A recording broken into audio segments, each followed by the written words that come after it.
We're live. So we're not live, we're recording. So greetings, everyone. This is something I've been wanting to do for a long time now, and I just haven't found the right co-host. And this one day I was just kind of sitting here, I'm like, man, who could I have to co-host who would be a perfect co-host? And my boy Stephen, Holt, I was like, damn, like he'd be perfect. So I reached out to him, and thankfully, he's like, yeah, absolutely. So here we That's are. We don't have a name yet.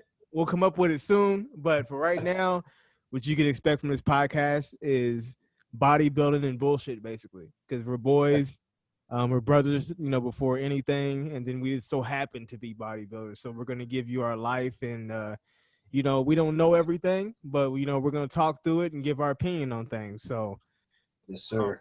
so you said that you just had date night, huh? Cheesecake Factory? Just had just had date night. Yeah, we try to do that a couple times a week, just with our schedules, work, just life in general, just so hectic. So to take those just kind of few hours on a particular day and just kind of get away from everything and just her and I, no cell phones, just thing like that. And it's yeah, it's much needed.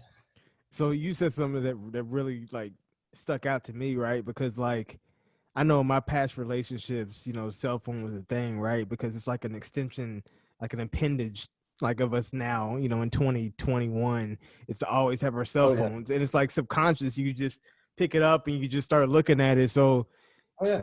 one thing that I would probably implement, like for myself going forward, is the same thing you just said. Is I might have a box, like I'm gonna like make a box and have like phones and watch a movie, like phones go in the box type of thing. Because I feel like that's one negative now in this day and age is like we just get so consumed about our phone and notifications, and instead of having that quality time. So I mean, speak on like can you speak on like for you personally, like what does that look like in like in your house? So, I mean, like I said, from the minute we get up in the morning, I mean, it's pretty much go, go, go. So we try to be done with everything as far as like work related, social media related by like 8 p.m. Now, obviously, I'm on a computer right now at 8:30 doing a Yeah. podcast, but for the general most part, like that's we just it's like our peaceful time. So we just kind of turn the phones off. We turn them off in case of emergency, but just sit on the couch. We may watch TV or something together. We may not even talk for an hour, but it's just her and I together doing something other than wasting our time scrolling on Instagram. No, I mean that's phenomenal, man. Like for those of you who don't know, I'm a little older than he is, not by much. How old are you now? I'll be 25 in February. I Jesus. feel like an So old I man. lied to you. I am quite a bit older than he is. So I'm 33, right? And some of the things that this man says is so wise beyond his years. It's just amazing to me. Like he's kind of like his thought process is kind of like where I'm at now, but he's 25. It's amazing. Quick, let me give you a quick story rundown. I know I'm talking way too much, but I want to give the audience a quick rundown on how we met. Yeah. So I'm also going to start the time on my phone too, because if not, then we'll be here all night. Um, yes, let me go ahead and set the timer now. All right, cool. So I think you reached out to me or whatever. I can't remember how we actually connected, but Shrink hooked. oh, that's right, because yeah, I worked with Shrink, and then he referred you to me for posing, and that's how we kind Exactly. of linked up. And Yeah. I mean, this man, he was about as big around as my pinky, Oh, very it's tiny. very ambitious and very what I'm saying, like intimidated by the sport kind of. And I remember seeing him, and I just something it was something about your physique. I saw myself, because I remember Yeah. I used to be like a bantamweight. I used to be very, very, very thin. And I just saw it in your eyes how ambitious you were. Like if I would have told him to go outside and eat dog shit, it's gonna make him a better poser, he would have done it. And Yeah. that's the Legit. type of mentality you have to have in this sport to be successful. So fast forward, like, I'm helping him get ready for his first show. And then I don't see him for a while. Like we stay in touch via social media stuff every now and then. Right. And I mean, it felt like this out of nowhere. You just exploded, and I mean, he was just killing the game, show after show. And the only thing that we can really ask for as bodybuilders is to improve every show. And it's like Right. every single show you just kept improving. Your posing got better, your physique got better. And I think that it has to do with the consistency that you have in your life, and it's not something. I think people think we just wake up consistent, and it's not how it is. So No. that's a personal question I have for you, because I'm trying to live a more consistent life and kind of use what I've learned from bodybuilding for business and for everything else. Because what a lot of people don't know about you is you're a successful business person now as well, and that's what I aim to do. So it's kind of like, it's when the student becomes a teacher type of thing. We had a long conversation, and I was basically picking his brain on his regimented lifestyle, like all the way from bodybuilding to his relationship. And Mhm. because of him being such a successful bodybuilder, he is now a successful future husband, entrepreneur, businessman, as well as bodybuilder. So can you speak to your consistency in how somebody, just now getting into bodybuilding can kind of have that work-life balance to be able to be successful in not only bodybuilding, but their personal life? Yeah. Know your priorities. That, I mean, that's, you figure out what's important to you and what you want to spend your time on. So we're only given a certain amount of time in this life, and we don't even know how much or how little that is. I mean, it could literally all be taken away from you tomorrow. You never know. So you take what time you have and you allocate it to where you need it to be. And I mean, I spent the last 5 years working a night shift, 8 p.m. to 8 a.m. job on a rotating shift. And I would get up. So I'd have to be into work by 8 o'clock, and I had a 40-minute drive. So I would wake up at 3 p.m., go to the gym, and then shower at the gym, go to work 12 hours, and then this was stupid. I don't recommend doing this, but after work, I'd go to the gym again, and then go to bed by noon. So I would do that like 2 or 3 times a week, because I worked like 2 on 2 off just to Mhm. get my gym sessions in, because I knew that. And that's just the thing, is a lot of people. I'm nobody special, right? I'm wasn't wealthy growing up. I mean, I had loving parents, loving family, and I guess that's something else I would attribute it to, is the way I was brought up, the way I was raised. Raised in a very strict household. My dad was a cop, grandpa was a preacher. I mean, it was very regimented even growing up. But sports played a big role in that. I mean, the list goes on and on. I mean, we had a football coach in high school, Jeff Ritchie. I love that man to death. And something he taught us from when we were freshmen all the way to seniors, if you're on time, you're late. Mm.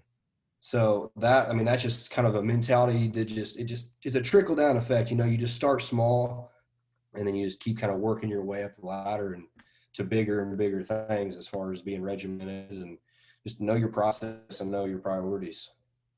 Yeah, I think that's huge, man. And I mean, your parents, they had to have been great. I mean, for you to have the structure that you have now, and the Right. regimented lifestyle that you have now, man, it's bar none. I mean, it's not even a comparison. It's not even close. And you're kind of, what's the word I'm looking for? You're abnormal in the sense that usually you have people who are very regimented, and they have mediocre genetics. You have great genetics and talent, but you also work hard and are very regimented. So it's like me, on the other hand, like I have very good genetics, and my first few shows I was just winning and winning and winning. But once I, got to the national stage, I got my ass whooped, because Jesus. you have a lot of people there who are just. I I talked to a kid not too long ago, and this is how I broke it down to him. I was like, those kids in high school who never study, they just come in ace the tests, and those kids. I was like that to bodybuilding until like that kid graduates and goes to Harvard, and he's Yeah. like, oh shit, like I need to study now. Like this shit is hard. That was Yeah. kind of like the awakening for me, like at junior USA's and junior nationals, where I'm like, damn man, I like really need to start dieting hard. I really need to start like being regimented now, because talent will only get you so far, but work Right. ethic and being regimented and consistent will ultimately get you that win and that W and that card. So it's like I learned that by watching you and your development over the years, and I feel like it's momentum as well, because I was actually looking at a picture of you not too long ago on my phone. I still have from when we took that day we were in posing practice. but just even the look, like the confidence that you have now on stage, your stage presence is so like demanding. Like even Yeah. your face, your body, everything is just like a completely different person now. And I think that is something that's also needed and not talked about enough is like presentation and bodybuilding. I feel like that's fallen to the wayside. Like, what do you think? Uh, Presentation is everything, and I'm going to jump back to where we were at before because I forgot Yeah, to go mention ahead. probably one of the most important things is you are what you surround yourself with. Oh, That's yes, what you and I so 100%. I I'm a work in progress, and from when I graduated high school even until now. But I tell you, the real change in my life was when I met Kenna, my fiance, and she. I mean, I thought I was in good shape when I met her, but like that's a regimented person. Like she wakes up Mm, same time every morning, reads a book on the treadmill in the morning, and that's her number one thing is reading. I mean, reading is knowledge, and I read the Bible, but that's about it. mhm. Like I'm not a book person. So, but anyway, she's probably the person to ask for that. So we'll have her on sometime, and Oh she can yeah, we definitely need to have kind her of on for speak to the sure. regimented part. But anyway, back to the what was the question again? The second question. No, we were just talking about stage presence and everything like that. How it's like I feel like in bodybuilding, even at the pro level now, like I've been in bodybuilding a long time. It's like as far as like a fanboy for like since the '90s, and like Yeah. the posing was so amazing then. And I mean, with the exception of like a Terrence Ruffin and a couple other pros in open, like I feel like it's not like obviously fasted cardio is a staple, like getting your workout in is obviously a staple, like posing used to be up there too, but like now I feel like it's an afterthought. Well, so okay, so that's where I was going to go at. So I like to think my posing is decent, and For I sure. Yeah. attribute my coach to that. Nathan Epler, he really helped me with my posing and adjusted a few things, being able to see as my body had grown, where my weak points were and how I could kind of hide those weak points. And you and I've even talked about that too. We've I think when we were posing for the state show last year when I came down to Jeffersonville, you helped me out with that a Yeah. little bit. But it's just you know, acting like you belong on the stage. That's one. I mean, you worked your butt off to get there, so you own that. I mean, you were telling me it's like the first time you step on a stage, you're gonna feel like a rock star, and you do, Yeah. and all the lights and the cheers and just everything can kind of smack you in the face, and you're like, Mm-hmm. you can either do one of two things: you can run from it, or you can embrace it. Yeah. And at Yeah. the end of the day, we're just all normal human beings standing up there on that stage. You just have fun with it. I mean, I was smiling in my pictures. And that's another thing too I don't get is bodybuilders will get up on that stage and act like they are mad, act like somebody just smacked their mama. And I'm like, what are you doing? You just spent thousands of dollars to be here. You went through a 16-week prep. You have literally almost killed yourself. Have fun. It's over now. Like Right. literally, you ain't going to change anything right now. Put a smile on your face and have fun. And I even during my posing routine at nationals when I was all said and done because I did classic and then I did bodybuilding. I did my 60-second routine for both of them, and on the bodybuilding posing routine, I literally just blew a kiss to my fiance walking off stage. I mean, why can't you do that? You need to be original. You need to have fun with it. But on the flip side to that is I didn't get any feedback from the judges at nationals. For those of you listening who didn't watch nationals or don't know anything about it, I got third in bodybuilding and fourth in classic. So I was one spot away from my pro card in bodybuilding. And what I think lost me bodybuilding is they had me dead center the whole prejudging, and my posing just got weak. Like I got winded. I was trying to vacuum. I was posing too hard, and they at that you're going to get by with it at a local show, but you go to a national level show and literally it's tooth and nail. I mean, they're picking people apart. If it comes down to posing and your posing sucks, you're going down the line. Yeah. Man, that's just something else that. So for anybody who's beginning bodybuilding and you're in your first prep, make sure that you set aside ample time to run through your poses and hold those poses, Yeah. because something like you said, when it's real close, they will run you through the ringer and see the first one who fades. Yep. If you fade, you know what I mean? Because sometimes it's that close, and that could be You know what I'm saying? The difference between you winning and not winning is Yeah. you faded, right? So like I try now, this prep I'm in now, I'm really focusing on my posing. I'm doing stretching. I'm even considering doing yoga now. Yeah. So I can, get my Terrence Ruffin on. If you don't know who he is, that man's posing is Lights out. ridiculous. Lights out.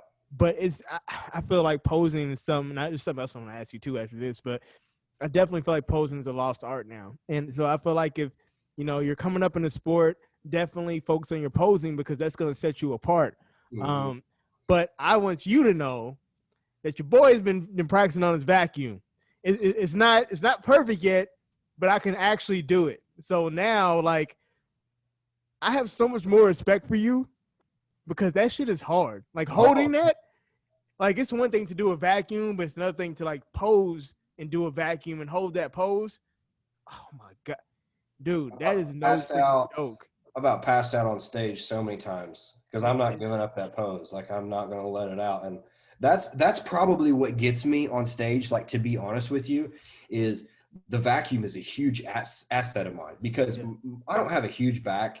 So when I can vacuum, it pushes my lats out more. So it Mm, gives the illusion. Bodybuilding is an illusion. It yeah. gives the illusion that my lats are much bigger than they are. So it allows me to be able to stand up there center stage and be competitive with guys who have twice the size of back as I do. But the thing of it is when you can't hold it for more than 20 seconds and you push it to the absolute limit, Yeah. you're gonna and then just Yeah. start huffing and puffing. And Yeah. it's downhill from there. Yeah. I mean, as a fan of yours and just as somebody who's trying, and I think like, a lot of kids, if any kids watch this is coming up, they would like to know this too if they can't do it already. How in the hell like do you I watched a Chris Bumstead video and he kind of broke down the thought process of how to do it, and that Yeah. kind of helped, that really did help me. But for somebody watching, like how do you actually do a vacuum if you should tell somebody? So the way I explain it is act like you're breathing in without taking a breath. Hmm. Yeah. So you basically just shut your mouth like and Yeah. Yeah. just inhale. And then once you can get your do it in the mirror, once you can see your stomach to go in, then you're step one. And then you just keep doing it. You keep doing it.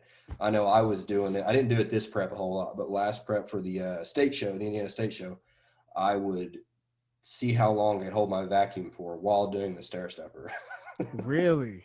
Yeah. And I mean, you got to think about it when your heart rate's up like that and you're doing cardio, that's a perfect Yeah. time to do it. But you don't Yeah. want to Yeah. pass out and fall off the stair stepper, but that's That's a okay. man. That's an amazing idea because you're doing cardiovascular work, obviously, and by doing a vacuum, if you can master doing a vacuum on a stair climber, then you should be able to do it on stage, no problem. So Yeah. right now, I'm currently at step one. Then, so Yeah. I'm trying to figure out how to.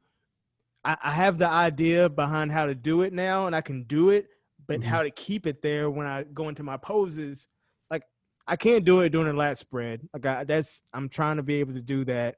I can do it doing a front double bicep, but I feel like I give up. Like I feel like my legs and my actual like arms. I'm Hmm. so focused on doing that, but I do Yeah. kind of what you did. Like I think Bumstead said in his video, you breathe out, and as you breathe back in, and then once you do that, and then I Yeah. can't explain as good as you or him, but it made sense when he said it and when you say it. So If we're taking who to listen to versus Stephen Holt or Chris Bumstead, I recommend to listen to Chris Bumstead. There's a reason that man's won 2 Mr. Olympians in a row, classic physique. Yeah, let's talk about that for a second. Like dude, I am a Breon fan. I always will Same, be. same. But Just the class he brings to stage is beyond Chris, that. Chris, man, I mean, you have to give him credit, bro. Oh, He's dude, he's amazing. And um, I was kind of like low key. I wasn't hating on him, but like Breon was my boy. You know what I mean? I was just like Team Breon, but well, and the thing what they're doing to Breon is Breon's just maxed out on his weight. yep, So yep. Breon, he's going to have to make a tough decision. Does he stay in classic or is he going to go up to 212? He is. Is he He going is. to? Yeah, Okay, well there we yeah. go. He There we is. go. I think Um, he had his run in classic, but that's another thing. This is a whole nother subject, and we were just we were hitting quads today with Kenna and one of our clients today, and we had this conversation that, and I've never heard this from anybody, just my own mind. I would love for there to be a division between classic physique and bodybuilding for the people that can't make weight for classic but still have that classic shape. I mean, either they need to raise the weight class on classic or they need to do something, because it's just you're going to lose too many good guys in classic if they have it the way it is, my opinion. Because you look at Santee, IFBB Santee, he was a good classic guy that had to Santi bump. Aragon, yeah. Yep. Another great poser. Breon, I don't know what I was a big Arash fan too. I don't know what he's doing anymore, but he got injured, so he took some time off. He was just getting injury after injury, so he took this year off. Yeah. I mean, what's your thoughts on that? I think that it might be a little excessive. I mean, I'm kind of biased in saying that because I'm still like 10 pounds under the amateur cap, but I'm just saying, like, yeah. I don't know, bro, because that is something that's been out there as far as can they just rate, because they've already raised it twice, the cap, because once you get your pro card, you're going to get an additional 10 pounds. Right. But if you're capping at that, then the only thing I would say is if they keep adding weight and adding weight and adding weight, I mean, hell, you're going to end up being 212 at that point, and they have the 212 division. Yeah, so what's your, are you at the top right now for your? Yeah, you told me you had to suck down, right? Yeah, so I did a hard water cut and I made weight by 0.2. Oh shit! So cut off for my 5'6" is 175 and I was 174.8.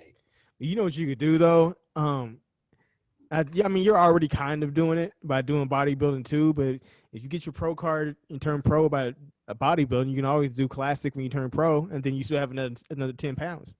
Right. And I know cutoff for light heavies, which is where I'll be going next, is 197, I think. So, like, our goal for this offseason is to push up to about 220 and cut back down.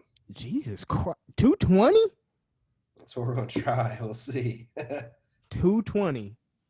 So, dude, I wish I knew I was skilled enough to put pictures up of him when I first saw him. You can do that somehow in here, but I haven't figured it out yet. So bear with me for this episode. But so I was 147 pounds my first show when you met me. Yeah, I remember. And this past show, I was 175. But it's like I was sitting 206 last off season.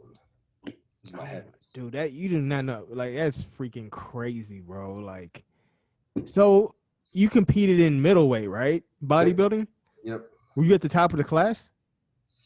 Weight wise? Yeah. Yeah, cutoff's 176 there. Is it? Yeah. Huh. Yeah. Yeah, that sounds about right. Because I like that. Like, I like middleweight. Like, the competition was good, but see, I mean, I love competition regardless, but, it just feels like now I'm kind of like, and I talked to you on the phone the other day, it's like I feel like I'm taking a step back. Like, I'm starting over. Like, new division and new weight class. And so now I'm kind of like the small fish in the big pond going to light heavies where I'm going to be at the bottom end of it. So that's where I either take a year to grow and see how much size we put on, or I just, jump in there and try to make 180 pounds look like 200. I mean, honestly, since you're so close to getting that pro card, I would just really hone in on, like you said, is not fading on the posing and just stay there and be the best conditioned guy in the middle and be at the top. Turn pro, then you can reassess on, get a game plan there. Because you're so close. No. It's like if you go back and reinvent the wheel and try to put on all this weight, like I feel like when people put on a lot of weight, like it takes another show to try to get used to all that weight and how to carry it, how to pose with it. Oh, exactly. You're already so good. Like, conditioning is amazing. Posing is amazing.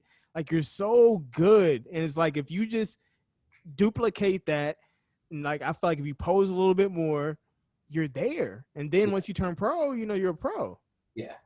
Yeah, and that's, I mean, there's a lot of different options to go with right now. I'm just kind of not sure which one I want to go with, and I guess I do know which one I'm going with because I'm getting married in June, Yeah. and we're going to Hawaii for our honeymoon, Yeah. and we're going to try to have some kids. So that's the number one goal, At 100%. is to be a Absolutely. family man. And then, you know, the nice thing about what we do is we get to make a difference in so many people's lives every day Mhm.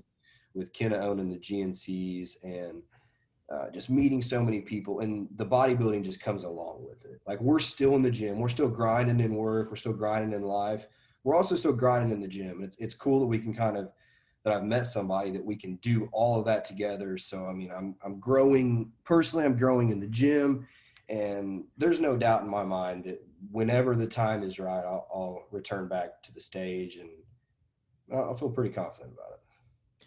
So you kind of briefly went over something I want to touch on is like you and Kenna are like goals for me. Like I want a Kenna. Like I need to find that, right? And here's the reason why I'm saying that is because he found someone that compliments him in such a way it has made him a better bodybuilder, a better business person, and a better human being Yeah. because she's regimented, she's got her own thing going, and they sharpen each other, right? So I guess the question that I have for you is, what is your all's day? Also, she owns a few GNC franchises. Am I correct? Correct me if I'm wrong. So, what does your all's day to day look like? Because I'm curious, myself. Yeah, so we wake up in the morning between 7:30. Here lately, it's been like more like 5 a.m. because I've got this horrible congestion going on. So I wake up like 3 times, blow my nose. But anyway, we get up, we have breakfast, and then we normally are out the door within like 30 minutes to an hour after breakfast, and we'll either go to Greenwood location or Greenfield location or both. And that's the thing, is every day is kind of different because she loves, and I guess I love as well, we actually go in and work shifts in the store. Okay. So yeah, then it's perfect too because we get to go in there, and she just goes in to work shifts because she absolutely loves it. GNC is her peaceful place. So when she's in there, I mean, you can have the whole world crashing down around her, and if she's in that GNC store, she just automatically calmed down. So we work probably 3, 4, 5 shifts a week. Nothing too crazy, like maybe 4 or 5 hours at a time. Just that way we can interact with our customers and, guide them and lead them in whatever direction they're going for. That's probably the coolest part for me, is just getting to meet so many different people from so many different walks of life. Yeah. But we'll do that, and it just depends on if we work a morning shift. If we work a morning shift, we'll pack a couple meals with us. We'll come back home, eat pre-meal, go to the gym, and then we'll come back home from the gym, eat post-meal, and just kind of relax. Like I said, normally in bed by 8 or 9 o'clock. So our life isn't really too glamorous. It's just a lot of. It feels like it's very repetitive, but it's, in the same token, it's different every day. It goes hand in hand though with bodybuilding, right? So it's just Yeah, like yeah, it's just not too much out of the norm. But no, dude, like it's just so amazing to me, man. I'm so proud. I've told you on the phone a million times, but I'm so proud of you, man. I don't appreciate even that. I don't even like I've never even spoken to Kenna before, which we will soon. But man, I'm thankful that she's in your life because I consider you family, man. Like we Sir. we Yeah. we we go way back, man. So at some point we're gonna have to introduce her to the fam on here, and Mhm. I want to let her know that she's gonna be my sister and stuff like that. So Yeah. Yeah. so I was telling her about you after our phone call the other day, and I've mentioned you several times to her, just about how you're like, I consider you my mentor in bodybuilding, and still, even to this day, I mean, I still look up to you, and I appreciate everything you've done for me, and or can continue to do for me. It's like you said, we're brothers, and it goes beyond bodybuilding. And that's the thing, is yeah, bodybuilding brings so many different people from so many walks of life together, for and sure. it doesn't matter where you were from. I mean, I guarantee you and I grew up in two totally different households, two totally different backgrounds, walks of life. You're a vet. I didn't have the pleasure of serving. You've got brothers from the military, guys that you would take a bullet for, and vice versa, and just that brotherhood, that bond that you have is amazing, and you can see what that has done for you in your life and bringing that into other friendships. So yeah, I applaud you on that. Yeah, I appreciate it, man. And yeah, I'm just I'll find my Kenna one day. You know what I mean? In due You will. time. You will. Right now, I'm just I'm Stay off trying to. Tinder though. What you say? Stay off Tinder. I know, man. I Don't know, mess with man. that. I Don't know, mess with man. Tinder. I hey, he's not lying, man. Because here's the thing. Here's the thing. I'm just gonna be completely transparent. It's always better to meet somebody in the organic setting, but Yeah. in my opinion, and Yeah. the reason being is because we're all mammals and stuff like that, and we're human. So then when I've tried the whole Tinder thing, so then when people see me on Tinder, they already have a preconceived notion of who I might be based off of the way I look. Right. And I'm a bodybuilder, so it is what it is, right? There's no really getting around it. It's human nature to be judgmental. So then they come into the situation thinking that, oh, I'm gonna hook up with him because he can fulfill some type of, long hair, black guy with piercing bodybuilder fantasy that I have. So you get a lot of that. So what I'm saying is, if you want a Kenna, you're not gonna really find him like that. Like, so I'm No. just right now. I'm putting my head down. I'm grinding, Yeah. and that person will be put in my path at some point. Exactly. So When you stop that's gonna happen. looking, when you stop looking for it, that's when it'll come. Right. Yeah. And I was at the point. I mean, I'm a very religious man, and God has done so much for me in my life, and I just obviously eternally grateful for everything that He does. But I sat in my truck. Was I don't know how long ago it was, maybe a year, maybe a year and a half, I don't know. And I was kind of in the boat where I was like, man, it's like I'm ready to take that next step. I'm ready to find somebody. I want to start a family, this and that. Not typical stuff you'd hear from a 23-year-old at the time. But I was like, I laid it on the table. I was like, God, whenever you're ready for me to find somebody, I'm confident enough in my heart that you will put somebody in my life. And sure enough, I mean, 6 months later or whenever it was, there came Kenna. And it's actually funny because we've actually followed each other on Instagram for a very long time. I don't know when it was. I swear she followed me first, but that's beside the point. But I don't know if she'll admit to that or not. But it was funny because she had posted a story saying something about along the lines of stay single, keep grinding, the gym is your love, or something along those lines. And at that point in my life, I was like, yeah, I agree to that. So I swiped up on it and I was like, yeah, 100%. And then the rest was history. So our literally marriage is founded upon the love for the gym and the love for grinding and staying single So dope. until you find that right person. It's so freaking, and yeah, man, that's so dope, man. And the thing of it is, when you have somebody whose goals and everything align with yours, they don't have to. I feel like they don't have to be like the exact same, but they align, they fit together. And Right. and to your point, I remember we were talking on the phone, and you told me something that I still remember, and you said that she had a couple GNCs when you met her, right? And then like kind of now you've kind of come into that picture, but she was very adamant on reminding you that, hey, like we need to get you going on what you want to do too. And she said that she's going to support that like to the fullest. Yep. So that really stuck out to me when you told me that. I was like, wow, like Yeah.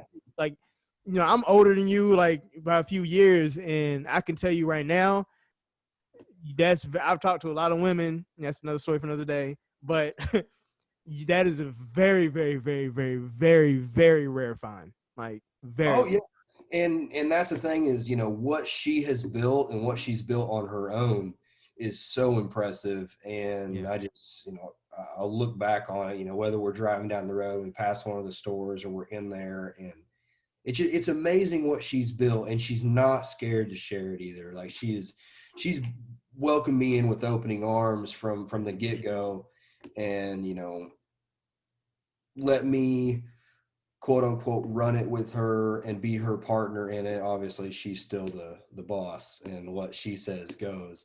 But she's opened her baby, just wide open to me and allowed me to be in it, and I'm grateful for that. But she also made it very clear that I need to chase my dreams and I need Yeah. to follow my goals, and she is kind of what opened my eyes. She didn't even, these words never came out of her mouth, but she leads by example, and what she does on a day-to-day basis can speak volumes without her even having to open her mouth. Yeah. So she taught me that being a successful business person and following your dreams sometimes don't necessarily align with the stage. Now, it aligns with bodybuilding and with the discipline, but sometimes you have to pick one or the other for a certain period of time. So that's where, jumping back to the beginning of this show, where I said, know your priorities.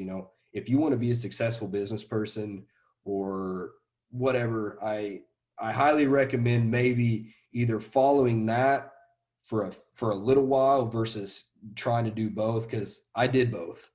Like we launched SK in the middle of a prep for nationals, the biggest show of my life, and it was stressful. It was very stressful. Now, without her, there's no way I could have done it. So that's why it's important to have somebody like that to be kind of your backbone when you're not strong enough to handle it all on your own. But looking back, there is no way I would have prepped for nationals knowing what I know now with Yeah. SK. That's amazing, man. So, I'll keep you updated on my progress as far as finding my own Kenna, but I'm not, what I mean? I'm going to do me for now, Yeah. and the cards will fall as they may. So, I'm going to change gears a little bit. So, you saw the Olympia, right? Did you see Olympia or I no? watched tidbits of it. To be honest with you, I can't remember what we were doing that weekend. Probably working. I watched a few recaps, but I guess they're back to chasing size. That's what I got to say about that. Well, when first Rami was the best Rami I've ever seen in my life. Yeah, And yeah, and and everybody's been saying if he puts it together, then he'll be Mr. Olympia. They've been saying that for years. So what he finally did, he had Chad Nichols in his corner, who those you don't know, coach, Ronnie Coleman, for all of his 8 Olympias, and his catalog goes on and on and on. hmm The thing with Rami is so good is he's huge for one, but he has aesthetics to be so big. You know what I mean? So it's like we all knew that if he ever got it together, then he was going to be untouchable. And sure enough, he did.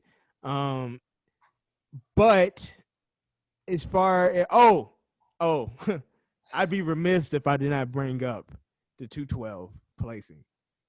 Holy shit. Freaking Sean Clarita is yeah, a freaking animal, man. yeah, His yeah.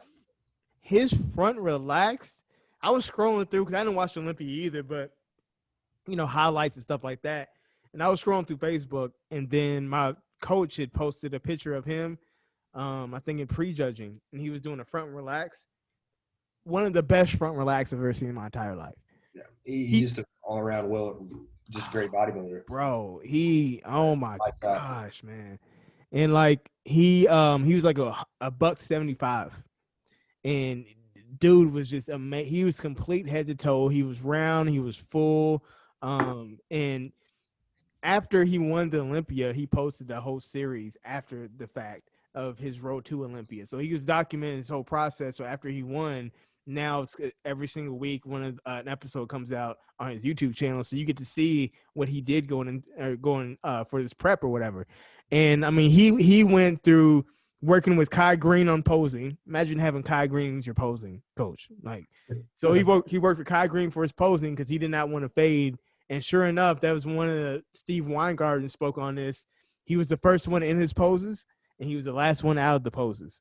He didn't fade or anything, and he brought a crazy, crazy physique. So I think that his win was not was it was great on many levels, not just because he's a great bodybuilder, but it gave people who come from the bantamweight class like myself like hope, and Yeah. B, it goes to show you that You might not be the biggest guy on stage, but you could still win. Because I mean, he's 175 pounds. Like he's 5'2", I believe, or maybe even shorter than that. You know what I'm saying? Like he's big, but he's little at the same time. And it's like seeing that, I felt like it gave a lot of kids out there hope. And I know for me, it made me excited too. I don't really have ambitions ever being the 212, but you never know what could happen. But he's a great ambassador, man. I've been watching a lot of his content lately, and just the way that he carries himself, how thankful he is for his team and people around him, and how he treats people around him. He's just a phenomenal person and bodybuilder. So I mean, kudos to him and Big Ramy as well. It was a very interesting Olympia. So I was thinking about trying to go down there since it was in Florida, but Yeah. Question: who would have, if Keon would have competed? How close would he have been? oh, Keanu, he'd be Mr. Olympia right now. Like, dudes, That's his structure and his. I get speechless every time his name gets brought up because he's that good. Like we have not seen a Keon like bodybuilders. Maybe since Cutler. I would say Flex Wheeler. That's what his physique reminds me of how round it is. I just feel how like cartoonish. jaw dropping. Yeah. Like, Oh yeah. Yeah. I mean, his structure and his genetic potential. I mean, for those of you who don't know, this kid, I think he's like maybe 23, 20. He's your age. Or no, he might be 24. I think he might be 24. I know he competed at the New York Pro as a natty, I think. He turned pro. No, that was his first show when he was taking a little something. But before that, he turned pro natural. And if you go to his IG page, he has pictures of when he first turned pro to now. Because for those of you who don't know, he started off in classic physique, and then he went to 212. He got fourth in the Olympia, I think. Yeah, he did. He got in classic. Yeah, and he won his first 212 debut. Yeah, and I mean, because the amount of size he put on in that short amount of time, like you would think that I was like, well, he might be. I don't know. I don't know if he's gonna blow out his lines, like his, what I'm saying, his waistline, or he kept his structure. He kept his waistline down. He still could pull a vacuum, no problem. Yeah. Structurally, I would go as much as say structurally in the IFBB in its entirety, nobody has a better structure than he does.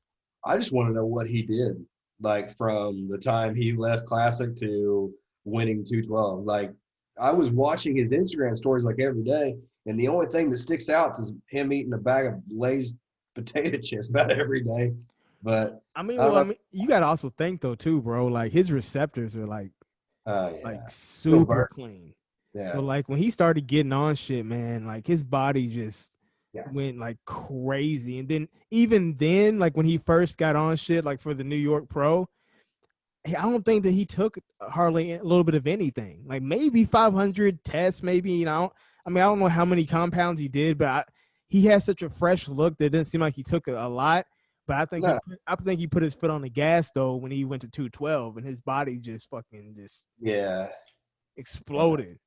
And for those of you going to be listening to this that may be 20, 21, 22, thinking about, okay, well, I've done a natural show. Should I step on taking some gear? Should I not? I realize not everybody's a Keon Pearson, but it can be done. Yeah. And that's a conscious decision that you have to make. It's like, do you want to be taking stuff for the rest of your life? Yeah, let's talk about that. So I'll go first, and I'll kind of explain like my crossroad. Yeah, this probably isn't professional, but I have to pee. Is there like a pause button on here? No, go ahead and go. I'll keep it going. You're talking about something. Yeah, I'll keep it going. So and I'm gonna bring you back to the story here in a second, but right now I'm gonna kind of tell you why what you can expect from this podcast. So my thought process is on this podcast is I want to have two segments, I can't talk, a week. One would be kind of what we're doing now. It's bro chat. You know what I mean? We're kind of just talking and catching up and talking about bodybuilding shit and this, shooting the shit. And the next segment in the week, I want to have like a guest on. And, Stephen to be my co-host, and we'll just kind of interview them and ask them questions, right? So that's kind of how I see this podcast going. I've wanted to do this for so long, so I'm kind of like, you know what I'm saying, like really excited about doing this shit. But hopefully you all will like this and enjoy the content. Um, it's not scripted. We going off the top. You know what I'm saying? You don't know what's gonna come out of our mouth, but we're very hopeful that, you know what I'm saying, this is gonna do very well, because I know, as being when I was a young bodybuilder, having all these questions, and I wish I could hear from some people that I look up to, or people who are further along in the sport. You know, we're not professionals yet, but me and him are both national level competitors. You know, we've both placed pretty decently in nationals. We're right there on the brim of turning pro. So I feel like, you know, some of the shit we're gonna be saying is just, you know, you can take it with a grain of salt, but some of the shit is from experience. But I'm gonna tell you all my experience of the crossroads that I had, you know, taking gear. So we're gonna take you back to 2014, right? That's my first show. Now, but mind you, I had been training like a bodybuilder since I was maybe 18 or 17 years old. Then that was 2005, right? So every time I got ready for a show, I'd always say I wasn't ready and think I wasn't ready. I would psych myself out. So when I finally did my first show in 2014, I was a natural bantamweight. So a couple of people told me, well, you should do lightweight too. I'm like, what? Like, no, I'm gonna get killed. Like, I'm not gonna do lightweight too. So they taught me until I'm like, all right, cool, I'll do lightweight too. So I competed at Kentucky Muscle 2014. I competed in bantamweight and lightweight. Tough shows. Those are tough. So, you know, backstage, I was nervous as a hooker in church. Like, I was just like, you know, I mean, I was just like nervous. But it was weird because when I walked on that stage, as soon as I walked out, I felt like I belonged there. I felt like I was home. It's weird. It's hard to explain, but I've played sports all my life. Not so much in high school, but middle school and elementary school. I ran track. I played basketball. I played baseball. Played soccer growing up. So I was athletic, but I was mediocre. I was never great in any of those things. You know, I never was a standout. But this was the one thing that I've done that I was just like, what? And it all came to when I stepped on that stage. It just, something just came over me. And I'll have to, when I get better at like posting pictures up on here, I'll have to post it up for you so I can show you my first show. The look, you see the look in my face. Like I was born to be here.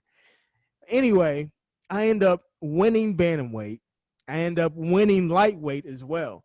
And I was just in shock because I was natural and I knew this was an untested show. And I was like, dude, I was just lost of words. So I went to the overall. Now here was a defining moment for me. When I competed for the overall, I literally felt like I was standing next to Godzilla himself. Like the guy who won the overall was like, he probably had me like 60, 70 pounds. Like he was huge.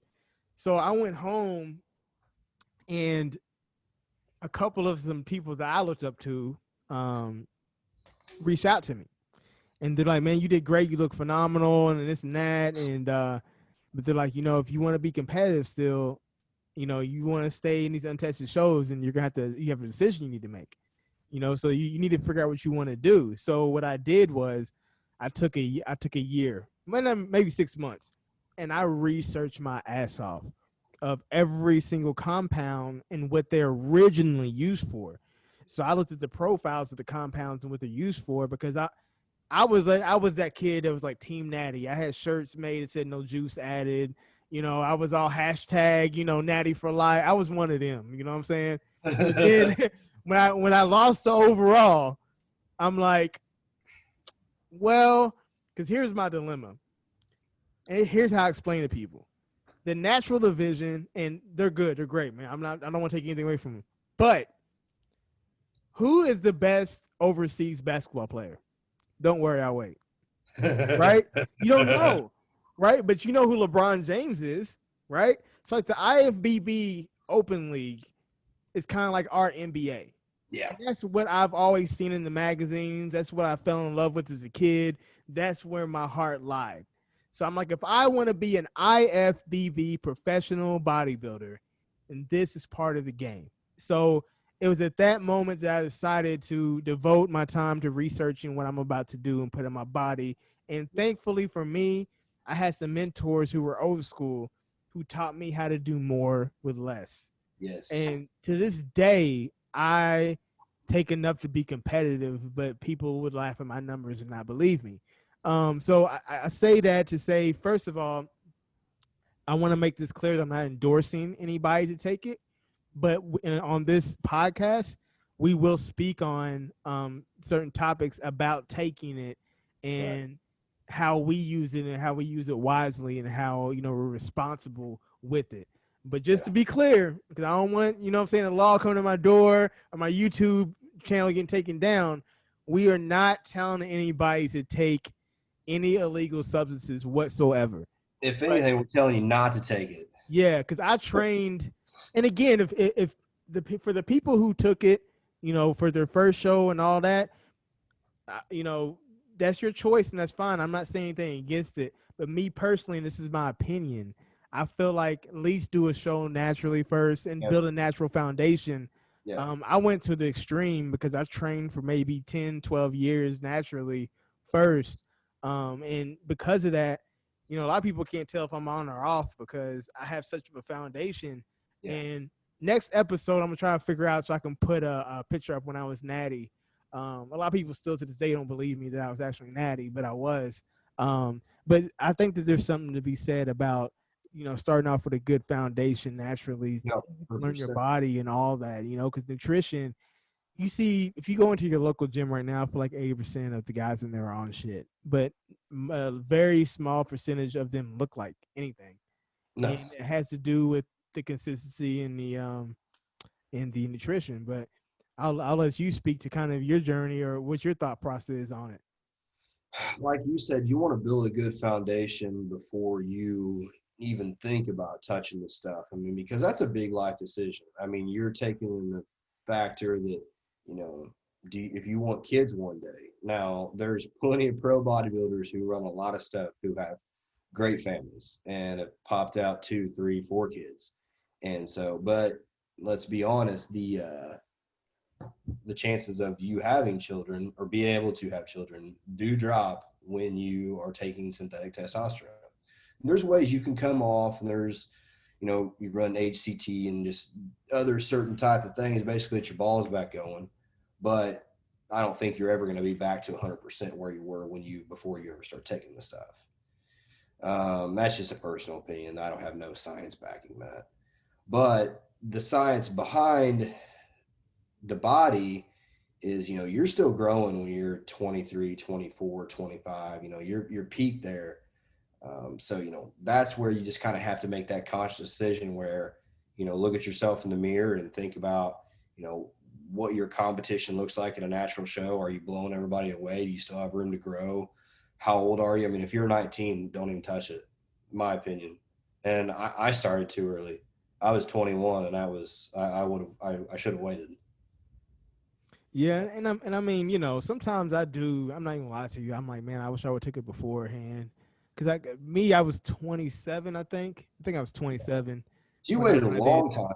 Yeah, I was. I'm saying I waited a long time, and Yeah. again, it's I remember getting in almost like fist fights back in like middle school because I'd be reading like the Flex magazines and the Muscle Fitness, and people be like, "Oh, he's taking steroids." I'm like, "No, he's not. No, he's not. He's taking whey protein. It's right here. Look." Like I was like, I used to get so emotional about that. But in all seriousness, like I do feel like you should. Okay, so here's what I'm gonna say. This is my opinion, and you can tell me if you agree or don't agree. Master the fundamentals first, because if you go to a basketball court, you don't try to do a 360 dunk. You learn how to dribble first, and then you Yeah. learn how to do a layup. So master the art of your nutrition first. Master the mechanics of actually working out, and most importantly, master being consistent. Because Yeah. if you can't do those three things, I don't give a fuck what you take. It's just not gonna happen, man. Like you're If you, not if you gonna be can't able to get there. if you can't stay on your diet for more than 3 weeks, you don't need the needle. Yeah, exactly. And another thing is, I want this is a personal thing that I want to touch on, and you can speak to your experience. Yeah. Taking steroids if you're a bodybuilder is cheating. It's cheating. I don't know if you've ever heard that, but I've heard that Yeah, you so many you hear times. you hear it from Yeah. non-bodybuilders. Yep. Yep. Sometimes. It's I don't know. That's like saying LeBron being 6'8" cheating. I mean, it's Right. Right. Right. Because like, and what we do. So this to break this down for a listener who might not be, up with bodybuilding. You have untested divisions, right? So it's not like you don't have that option. If you want to be natural, then that's cool. But there's natural tested divisions. The yeah, division that we happen to be in is untested. So what does that mean? That means the majority of the people who are in that division are taking shit. So running something. yeah, so in order for us to be competitive, we have to as well. Like, Yeah. how's that cheating? You know what I mean? But people don't.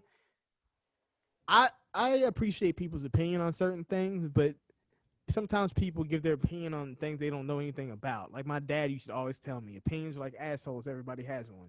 Yeah, You know what I mean? So I know Dad would sit around at the dinner table on Sunday, and we'd go over to my grandparents after church. He'd be like, you're sitting here putting your 2 cents in. You don't even know what bank you're at. yeah, I'm gonna use that one. I like that one. I like that one. But yeah, is it cheating? No, it's not cheating because now I'm not going to use the fact that everybody does it. That's not why it's cheating. It's part of the sport, and it's hard to say that with no context at all. Right. But that's just the bottom line. I mean, that is the sport we're in. Mm-hmm. I mean, it's no different than a car having four tires. Yeah. It's just what Yeah. it is. And yeah, you can stay natural, and you can either do natural shows or you can do untested shows. And the choice is ultimately yours.